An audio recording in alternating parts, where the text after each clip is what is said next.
खुलुमबाय बे समाव बडोलेण्ड इंखं टेलिभिजननि स्टुडिय'आव आं मिथिका नार्जारि दिनै मोनाबिलिनि गाहाय रादाबफ्राव दङ। डक्टर हिमन्त बिश्व शर्मानि हेंथायै देबब्रत शइकियानि एजाहार 3.33 लाख नकल रांजों लोगोसे 3 सुबुं एरेस्ट। रायजोनाङै 11,200निबो बांसिन फरायसालिफ्रा बन्द जागोन। दिनैनिफ्राय जागायगोन GT/ISL।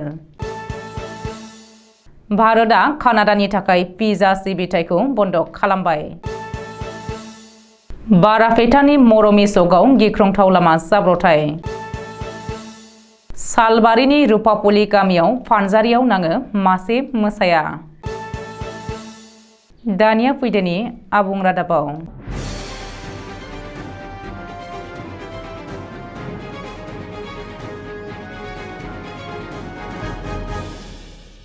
गिबि मन्त्री डक्टर हिमन्त बिश्व शर्मानि हेंथायै एजाहार। आसाम विधान सभायाव हेंथा दोलोनि दैदेनगिरि देबब्रत शइकियाया गिबि मन्त्री डक्टर हिमन्त बिश्व शर्मानि हेंथायै बुधबारखालि मोनाबिलियाव एजाहार होदों। देबब्रत शइकियाया नाजिरा आदर्श पुलिस थानायाव गिबि मन्त्री डक्टर हिमन्त बिश्व शर्मानि हेंथायै एजाहार होदों होननानै खौरां मोन्दों। सुलुङाव फोरमायथिनाय बायदिब्ला हिमन्त बिश्व शर्माया मध्य प्रदेश कांग्रेसनि आफादगिरि कमल नाथनि हेंथायै मुगैथाव आरो अजद गोनां बाथ्रा बुंनायनि थाखाय देबब्रत शइकियाया नाजिरा आदर्श पुलिस थानायाव गिबि मन्थ्रिनि हेंथायै एजाहार होदों। बबेखानि पुलिस बिफाना गिबि मन्थ्रिनि हेंथायै मा राहा लायो बेखौ समाजो खिन्थासिगोन। जरहाटआव 3 नकल रांनि फालांगिरि हमजादों। जरहाटनि सैतमालाव 3,33,000 नकल रांजों लोगोसे 3 नकल रांनि फालांगिरिखौ हमनो हादों। नकल रांजों लोगोसे हमजानाय 3 फालांगिरिखौ फारियै बिहुपुरियानि महम्मद आब्दुल कादिर, सरिमुद्दिन आरो गवालपारानि रुबि आली होनानै सिनायथिनो हादों। रिपर्ट बायदिब्ला पुलिसा जब्द खालामनो हानाय 3.33 लाख नकल रांनि बिलाइफोरा गासैबो 500 रांनि। बबेखानि पुलिस अपारेशन खालामनायनि बागै खौरां मोननाय लोगो लोगोनो दुथांफ्रा नकल रां साफायग्रा मेसिनखौ अर सावनानै होयो होननानैबो पुलिस सुलुङाव फोरमायदों।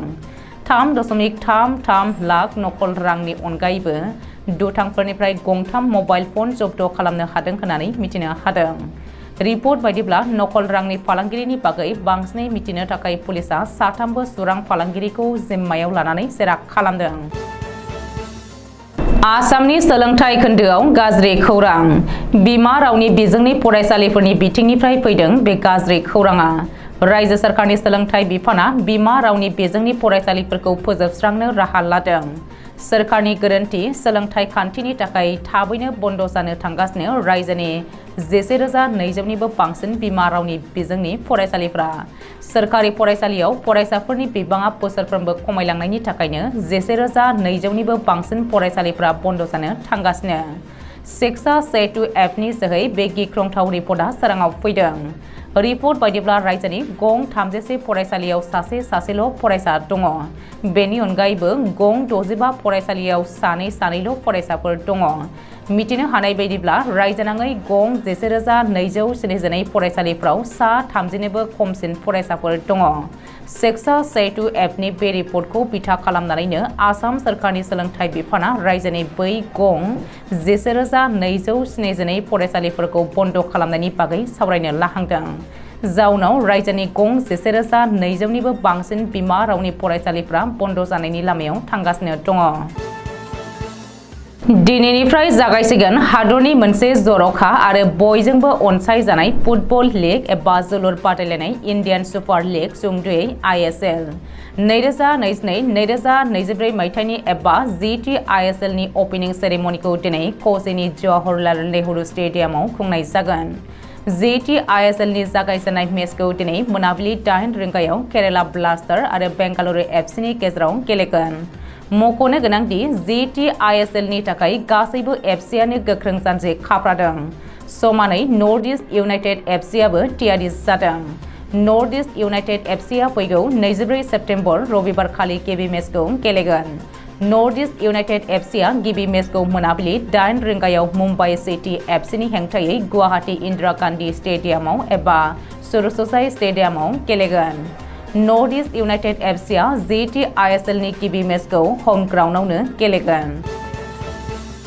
भारत आरो कानाडानि गेजेराव एना-एनि सोलिगासिनो थानाय समावनो भारत सोरखारा दिनै कानाडानि हेंथायै गुबुन मोनसे गोख्रों राहा लादों। भारतआ कानाडानि थाखाय भिजा सिबिथायखौ बन्द खालामबाय। गोदान फोसावथाय जारि खालामागौमानि दानिफ्राय कानाडानि नोगोरारिया भारतआव दावबायनो हानाय नङा। मानोना कानाडानि नोगोरारिनि थाखाय भारतआ 24 सेप्तेम्बर दिनैनिफ्राय थिखानाय गैयै समसिम भिजा सिबिथायखौ बन्द खालामनानै होबाय। मख'नो गोनांदि बेनि सिगां कानाडा सोरखारा भारत दावबायफैग्रा कानाडानि नोगोरारिफोरखौ गोनांथार खामानि गैयाब्ला भारतआव फैनाङा आरो जम्मु काश्मीराव दावबायनाङा होननानै सांग्रांथि होदोंमोन। बेनि गोख्रों फिननाय होनानै भारतआबो कानाडानि थाखाय भिजा सिबिथायखौ थिखानाय गैयै समसिम बन्द खालामनानै होदों।